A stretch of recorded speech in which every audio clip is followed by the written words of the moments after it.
The worst part about that Bucks loss was what? And listen, I I think one part of it, the reason why it sucked so bad was that the USF got their asses kicked Saturday night, and then you go on Sunday afternoon thinking, hey, an inferior opponent on paper, this should be a you don't want to put the cart before the horse, but you're thinking, God, it's got to be a better outcome than we saw Saturday night. I think it's a fair question. What loss was worse? Which loss was worse? Was it USF's loss on my to Miami 50-15 on Saturday night? Or was it the Buccaneers loss 26-7 to the lowly Denver Broncos on Sunday afternoon? It's a fair question. But there's a lot of blame to go around. So I'm going to start with I think one of the biggest issues on this team, and that's the offensive line. Nobody, and I'm talking about nobody, is escaping blame for that game. Not Tristan Wirfs, not Graham Barton, not Ben Bredesen, and certainly not two of the biggest culprits on this entire team, Cody Mauch and Justin School. And I've been saying this for weeks. Cody Mauch has not been good enough. And when you have a guy like Elijah Klein, I know he was a late round draft pick, there's got to be some kind of competition for places because I've been saying this even after the Buccaneers won the first two games of the season. He has not been good enough. That offensive line let the Buccaneers down today in that game. And it goes hand in hand. Baker Mayfield wasn't good today. That pick to Mike Evans was, as soon as it came out of his hand, you knew that it was trouble. And those are the games right there that people watch when they see Baker Mayfield and they go, that's why I'm not buying him yet. That's why I don't have full faith that he can be that guy. It wasn't that he just threw the pick to Mike Evans. There was a couple of other plays down that right sideline that it affected Baker Mayfield. There was one throw to Chris Godwin that he had him wide open. If you guys remember, there was a play after the interception where he rolled out to his right and he only got like a yard or two, but he took a huge hit. Chris Godwin was wide open down the right sideline, but he pulled it back. He pulled it down. He didn't want to throw it. He was afraid of throwing an interception.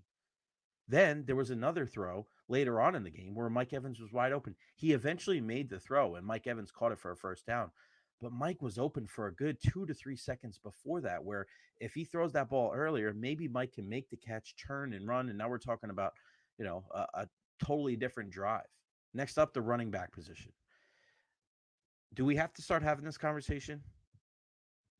I thought it was too early to have it. I thought, hey, Rachaad White is RB1.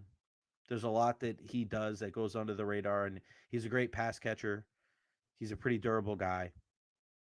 But there is a big difference when Rachaad White's toting the rock and Bucky Irving's toting the rock. Bucky just has that speed. As soon as that ball hits his hands, boom, he's cutting, he's running, he's trying to find the hole. It's just different, man. It's different.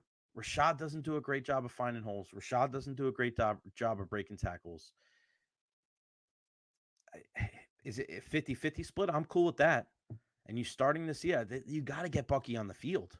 So that's on the offensive side of the ball. Defensively, can somebody tell me when the Buccaneers are going to have a pass rush? Anybody? Everybody wants to tell me that Yaya Diaby is going to be a 15-sack guy. I haven't seen it. Joe Tryon-Shoyinka, it's just, I don't think it's ever going to click for this guy. It's just not.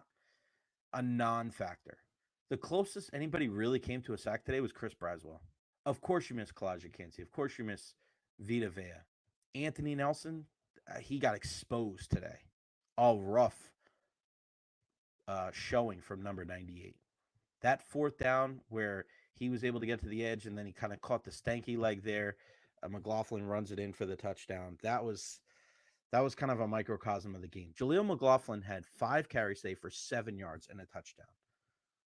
KJ Britt's got to make that tackle too. He's another guy where if you're that guy and you're helping and you're going to be a run stuffer and you're trying to hold off SirVocea Dennis starting in that spot, those are the plays you have to make.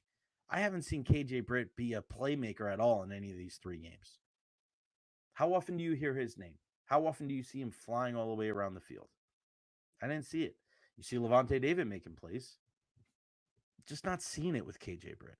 Jamel Dean, who had a tough day in coverage, 13 tackles. He's got to be better in coverage. Jake Camarda with some awful punts. Not good. Not good, Jake. Couple good ones, but you have to wonder if his time is ticking here in the Bay. And I thought Todd Bowles was outcoached by Sean Payton once again. He seems to be Todd Bowles' kryptonite. Denver punched Tampa Bay in the mouth today, and they had no response. And you're going to hear a lot of the veterans say the right things. No, I thought we prepared well. I thought we did a lot of good things in practice this week. We didn't overlook them. And then you hear Zion McCollum, who may be a little bit too naive to spit out the company line when asked about the team's performance after a game like that. But there was a lot of truth to what he said. I was standing right there. He said one team was happy all week at practice, and the other team was pissed off all week at practice. And that was the major difference. You can't take anybody lightly in the NFL. If the Buccaneers want to be taken seriously, if Baker Mayfield wants to be taken seriously, you cannot have a clunker like you had today.